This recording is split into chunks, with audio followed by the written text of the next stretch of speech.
بسم اللہ الرحمن الرحیم۔ رمضان المبارک میں روزے کے ضروری مسائل۔ وہ چیزیں جن سے روزہ ٹوٹ جاتا ہے اور قضا اور کفارہ دونوں واجب ہو جاتے ہیں۔ ہمیں مسائل سمجھنے سے پہلے روزے کی قضا اور کفارہ ان دونوں چیزوں کو سمجھنا چاہیے کہ روزے کی قضا کیا ہے اور روزے کا کفارہ کیا ہے۔ روزے کی قضا یہ ہے کہ رمضان کے بعد ایک روزہ رکھے، اور کفارہ یہ ہے کہ ایک غلام آزاد کرے۔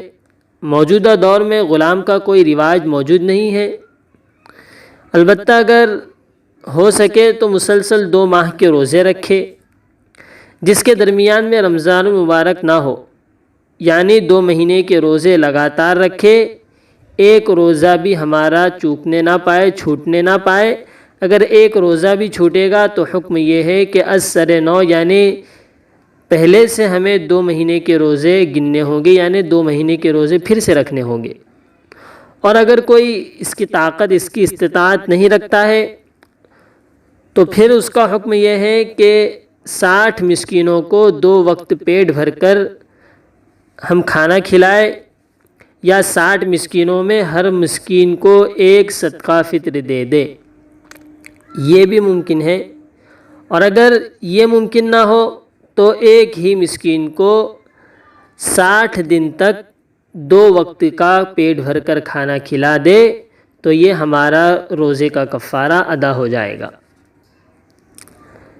کفارہ صرف ماہ رمضان کا روزہ توڑنے پر ہے، یعنی غیر رمضان کے کسی بھی روزے کے خواہ قضا رمضان کے روزے ہوں یا نظر یا نفل وغیرہ کے روزے ہوں، توڑنے پر قضا نہیں ہے۔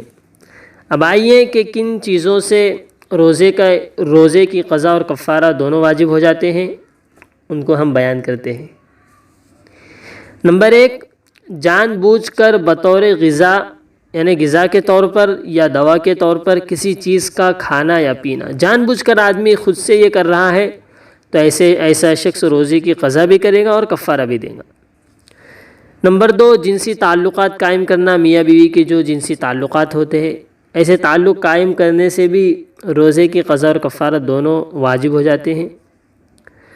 نمبر 3، سرما لگانے، خون نکلوانے یا تیل ڈالنے سے یہ سمجھا کہ میرا روزہ ٹوٹ گیا۔ سرما لگانے سے تو روزہ نہیں ٹوٹتا، یا بالوں میں تیل لگانے سے یا خون نکلوائے، ایسی چیزوں سے روزہ تو نہیں ٹوٹتا۔ البتہ کوئی یہ سمجھے کہ میرا روزہ ٹوٹ گیا اور پھر قصداً وہ آدمی جان بوجھ کر کچھ کھا لے پی لے تو قضا اور کفارہ دونوں واجب ہو جاتے ہیں۔ نمبر 4، مسواک کرنا۔ آدمی نے مسواک کیا اور یہ سمجھا کہ مسواک کرنے سے میرا روزہ ٹوٹ گیا، پھر جان بوجھ کر کچھ کھا لیا یا پی لیا تو قضا اور کفارہ دونوں واجب ہو جاتے ہیں۔ تو یہ کچھ ضروری مسائل ہیں جن سے قضا اور کفارہ روزے کے دونوں واجب ہو جاتے ہیں، اور مذکورہ مسائل فتاوی ہندیہ بدائع الصنائع میں موجود ہیں۔ اب آئیے ہم ان مسائل کو دیکھتے ہیں کہ ان سے کن چیزوں سے روزہ ٹوٹ جاتا ہے اور ان کی صرف قضا ہے، کفارہ لازم نہیں ہے، یعنی ان کو صرف ایک روزہ رکھنا ہوگا۔ روزے کا کفارہ یعنی ایک غلام آزاد کرانا یا 60 مسکینوں کو کھانا کھلانا یہ نہیں ہے، بلکہ صرف ایک روزہ رکھنا ہے، روزے کی صرف قضا ہے، کفارہ نہیں ہے۔ وہ مسائل بھی بیان کر دیے جاتے ہیں۔ نمبر 1، بھول کر کھا لیا یا پی لیا اور یہ سمجھا کہ روزہ ٹوٹ گیا۔ آدمی نے بھولے سے کوئی چیز کھا لی اور پھر یہ سمجھ بیٹھا کہ میرا روزہ ٹوٹ گیا، پھر آدمی یہ سمجھا کہ اب میرا روزہ تو ٹوٹ ہی گیا ہے، چلو میں کچھ کھا لیتا ہوں، پھر آدمی جان بوجھ کر کچھ کھا لے پی لے تو صرف روزے کی قضا ہے، کفارہ نہیں ہے۔ نمبر 2، کسی ایسی چیز کا نگل لینا جس کا استعمال دوا اور غذا کے طور پر عادتاً نہ ہو، جیسے پتھر ہے، مٹی ہے، لکڑی ہے، کچا گیہوں کا دانہ وغیرہ ہے، تو ایسی حالت میں روزے کی صرف قضا ہے، کفارہ نہیں ہے۔ نمبر 3، ناک اور کان میں دوا ڈالنے سے روزہ ٹوٹ جاتا ہے، صرف قضا ہے، ایسے روزے کی کفارہ نہیں ہے۔ نمبر 4، کلی کرتے ہوئے حلق میں پانی چلا گیا تو صرف قضا ہے، کفارہ نہیں ہے۔ آدمی کلی کر رہا تھا اور اتنی شدت سے آدمی نے کلی کی کہ پانی اندر چلا گیا تو ایسے روزے کی صرف قضا ہے، کفارہ نہیں ہے۔